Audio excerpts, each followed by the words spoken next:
प्रणाम नमस्कार। हम गायक दीपक दिलदार और जितना भी भोजपुरी के श्रोता रूपी हमारे गार्जियन बने सबके दोनों हाथ जोड़ के प्रणाम करतनी। आप सबके प्यार स्नेह दुलार दीपक दिलदार पे सदा बहार बना रहेला। और अभी हम पिक्चर कर रहल बानी खैलाबाद में नाच ना आवे आंगन टेढ़ा।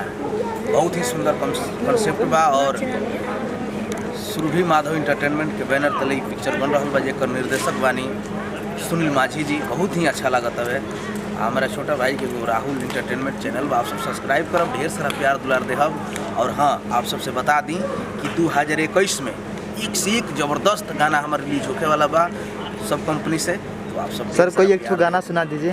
ढेर सारा दुलार देहब और हमरो चैनल बा हमारा गाना सुने खातिर दीपक दिलदार ऑफिशियल हो जाए। सर कोई एक गाना नया नया गाना सुनी।